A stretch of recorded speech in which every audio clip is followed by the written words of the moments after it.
10, jam 11, jam 12, jam 1, jam 2, jam 3, berarti antum punya 8 jam dalam satu malam. Sepertiganya itu dibagi 3 itu 8 jam. Antum sudah tahu nanti sepertiga akhir malam itu. Jadi kalau 8 jam kita bagi 3 kurang lebih hampir 3 jam lah ya. 2 jam setengah sekian. Ya.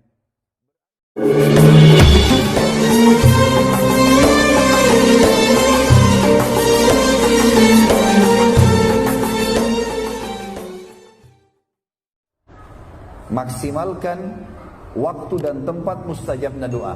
Kalau tempat teman-teman khilaf di antara ulama, tapi ada athar Ibnu Abbas radhiyallahu anhuma, beliau dinukil khusus di bab haji ini ya, di bab haji. Kalau antum mau cari riwayat ini disebutkan dalam bab-bab haji dalam buku fikih.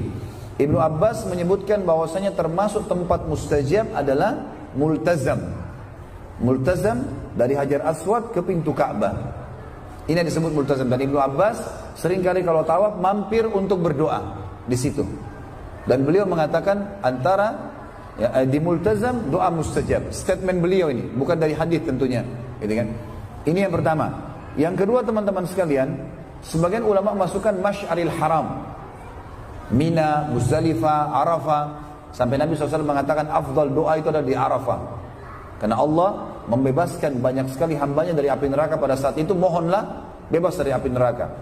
Yang ketiga teman-teman sekalian adalah minum air Zam-Zam.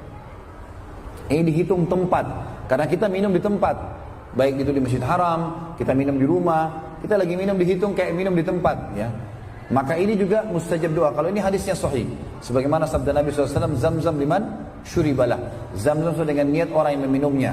Minum Zam-Zam teman-teman sekalian, itu jangan hanya minta disembuhin penyakit, minta sesuatu yang besar kepada Allah. Imam Syafi'i mengatakan rahimahullah, aku minum Zam-Zam meminta 3 hal kepada Allah. Pertama, minta agar panahanku tidak meleset. Imam Syafi'i rupanya teman-teman sekalian sangat gemar berburu. Beliau mengatakan setelah minum Zam-Zam dan minta agar tidak meleset panahan, maka panahanku tidak pernah meleset semenjak hari itu. Yang kedua, aku minum Zam-Zam minta agar dinobatkan, dijadikan oleh Allah menjadi ulama muslimin. Siapa yang tidak kenal Imam Syafi'i sebagai salah satu 4 madhab.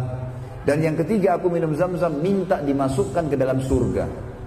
Harus minta yang besar teman-teman sekalian.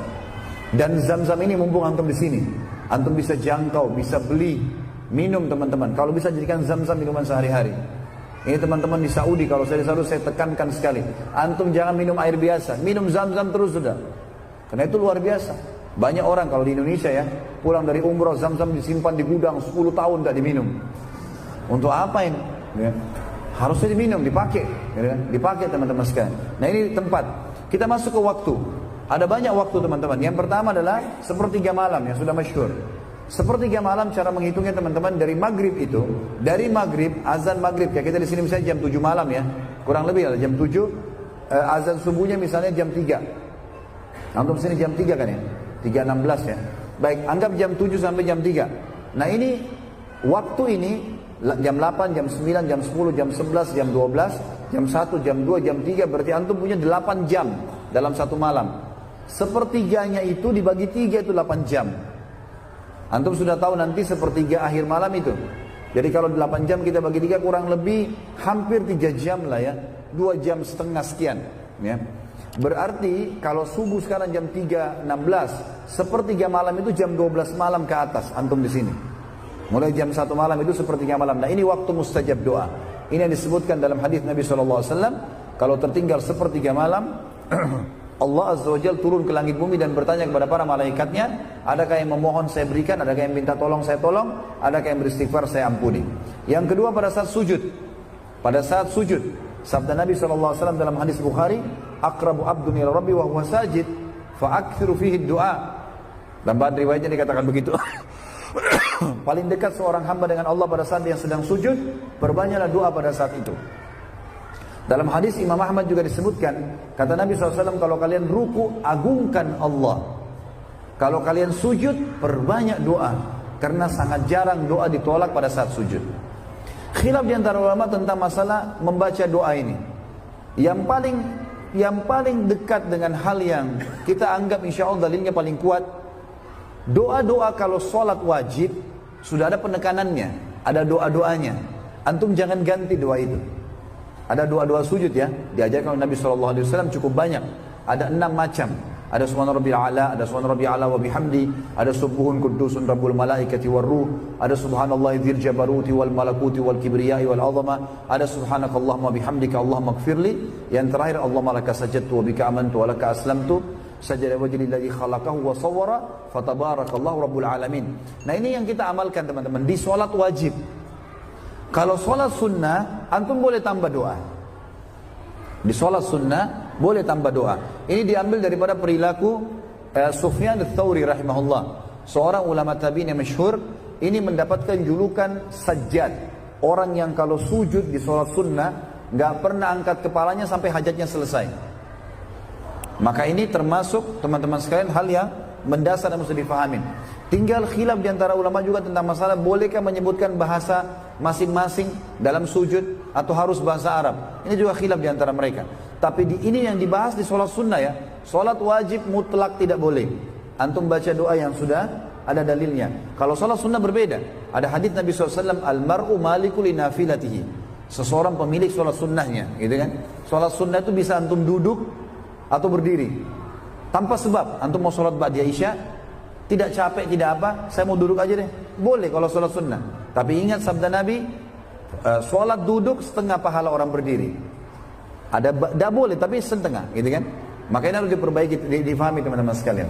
Baik, itulah masalah sujud. Kemudian yang ketiga, sebelum salam terakhir, sebelum salam di tahiyat terakhir, sabda Nabi SAW yang dihasankan oleh para ulama, diriwayatkan Hakim, Baihaqi, Imam Ahmad menyebutkan semua ini.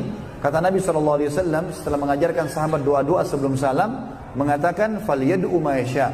Setelah itu dia boleh berdoa apa yang dia inginkan. Tetapi sama, kalau sholat wajib, antum cuma boleh membaca sebelum salam 23 doa yang Rasulullah SAW ajarkan. 23 doa. Di antaranya a'udzubika Allahumma a'udzubika min azabi jahannam, min azabil kubur, dan seterusnya sampai 23 doa. Ini teman-teman kalau ikutin ceramah saya di YouTube tentang doa-doa zikir habis zikir dalam sholat, doa dan sholat ini akan saya sebutkan 23 doa itu. Kemudian kalau sholat sunnah ini boleh antum pakai berdoa apa saja, termasuk tempat yang mustajab. Selanjutnya teman-teman sekalian yang keempat adalah berpuasa kayak antum sekarang. Sabda Nabi SAW dalam hadis sahih riwayat Imam Ahmad, orang yang puasa tidak ditolak doanya. Dalam hadis yang lain riwayat Imam Muslim, bagi orang puasa ada waktu yang mustajab, dan itu tepatnya pada saat berbuka puasa. Maka ini juga termasuk waktu. Kemudian yang selanjutnya yang kelima adalah musafir. Kata Nabi SAW, musafir sangat jarang ditolak doanya. Hadis sahih riwayat Imam Ahmad. Kemudian juga yang keenam, hujan sedang turun. Dalam hadis Bukhari Muslim disebutkan pada saat hujan turun, kata Nabi SAW, berdoalah karena rahmat Allah sedang turun. Selanjutnya teman-teman sekalian, pada saat perang sedang berkecamuk, perang sedang berkecamuk, ini diambil daripada hadis Bukhari Muslim, bahwasanya Nabi SAW setiap kali sudah mau akan berkecamuk peperangan mengatakan, ud'u rabbakum, berdoa kepada Tuhan kalian. Dan umumnya semua doa yang disampaikan pada saat itu diijabah oleh Allah. Kemudian teman-teman sekalian yang kedelapan, antara azan dan iqamah. Sudah kita tahu, kata Nabi SAW, antara azan dan iqamah doa tidak ditolak. Yang selanjutnya, doa orang tua untuk anak. Hati-hati teman-teman, tinggalkan semua kata-kata nakal, bodoh, atau apa saja. Gunakan selalu kalimat-kalimat yang santun dan baik. Maaf teman-teman, tadi yang hadir pagi saya sempat sebutkan tentang kisah Syekh Sudais. Syekh Sudais rahimahullah, beliau pernah ditanya, kenapa anda menjadi imam haram seperti ini, gak seperti imam-imam lain? Semuanya teman-teman sekalian imam haram. Syekh Sudais itu bisa dikatakan pemimpin semua imam itu, padahal sudah dari dulu sudah bisa masuk 20 tahun lebih jadi imam. Beliau mengatakan, waktu ditanya di wawancara, beliau bilang doa ibu saya. Yang wawancara penasaran tanya, memang apa doa ibu anda? Dia mengatakan, dulu waktu saya masih kecil, kalau saya nakal sekali, ibu saya mengatakan, pergilah ke masjid haram, semoga kau jadi imam haram. Dalam kondisi ibunya emosi, tetap doa yang baik. Ini harus teman-teman dibaiki. Kemudian selanjutnya, doa anak untuk orang tuanya. Seperti kita tahu hadis, kalau anak anda meninggal dunia terputus amalnya kecuali dari 3 sumber, ilmu sedekah jariyah, ilmu bermanfaat, dan anak yang soleh yang mendoakannya. Berarti di sini diijabah doanya. karena pasti diantarkan dikasih kepada orang mati itu. Selanjutnya teman-teman sekalian adalah doa muslim untuk muslim yang lain. Ini sebenarnya hadis Bukhari Muslim. Kata Nabi SAW, doa muslim kepada muslim yang lain ala dhahril ghaib, tidak berhadapan, mendoakan saudaranya diam-diam di belakang, itu diijabah. Dan yang terakhir teman-teman adalah hari Jumat. Dan ini ada dua waktu. Dua-duanya hadis sahih. Yang satu hadis riwayat Imam Muslim. Kata Nabi SAW, hari Jumat pasti ada waktu diijabah doa. Pasti ada waktu.